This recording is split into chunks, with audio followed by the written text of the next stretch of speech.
Halo semuanya, selamat datang di channel Gosra Education. Sekarang kita akan membahas bea materai. Jadi langsung aja.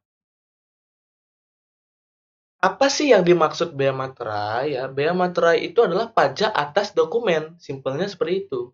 Yang dimaksud dokumen itu adalah sesuatu yang ditulis ya, atau tulisan dalam bentuk tulisan tangan, cetakan, atau elektronik yang dapat dipakai sebagai alat bukti atau keterangan ya, sebagai alat bukti atau keterangan. Berdasarkan Pasal 4 UU Bea Materai, itu bea materai dikenakan satu kali untuk setiap dokumen. Seperti itu.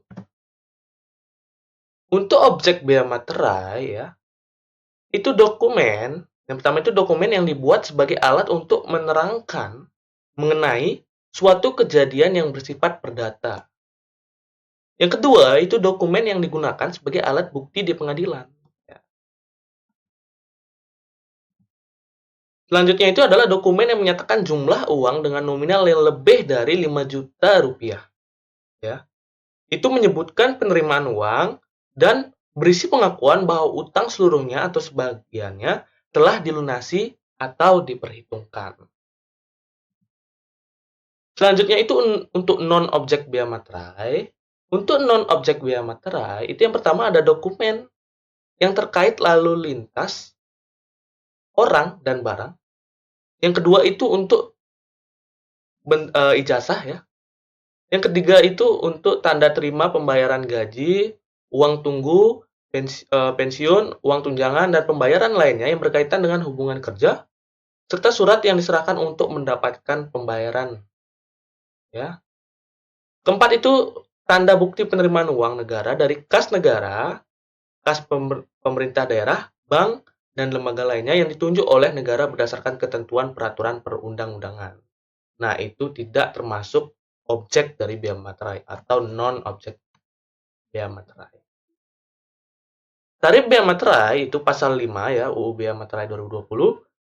Dokumen sebagaimana dimaksud dalam pasal 3 dikenai bea materai dengan tarif tetap sebesar Rp10.000 ya, Rp10.000. Nah, ini ada contohnya.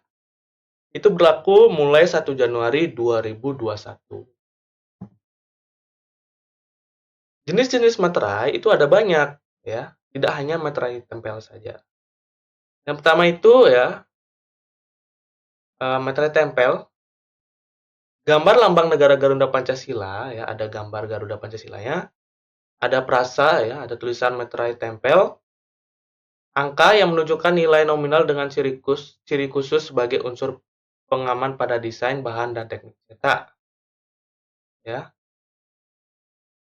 Terus ada materai yang memiliki kode unik dan keterangan tertentu yang diatur dengan peraturan menteri ya. Terus ini ada materai dalam bentuk lain. Materai yang dibuat dengan menggunakan mesin teraan materai digital, contohnya sistem komputerisasi, teknologi percetakan, dan sistem atau teknologi lainnya. Siapa pihak yang terutang itu ya dibahas di pasal 9. Yang pertama itu ada dokumen ya yang dibuat sepihak. Ya, bea materai terutang oleh pihak yang menerima dokumen. Dokumen yang dibuat oleh dua pihak atau lebih yang terutang itu oleh masing-masing pihak atas dokumen yang diterimanya. Seperti itu. Siapa yang menjadi pihak pemungut?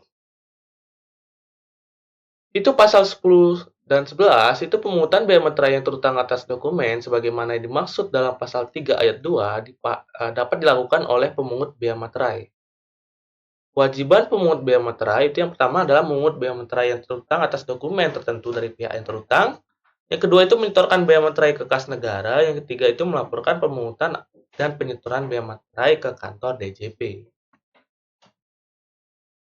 Kedaluarsanya ya itu pasal 23. Bea materai yang terutang menjadi kedaluarsa setelah jangka waktu 5 tahun sejak saat terutangnya.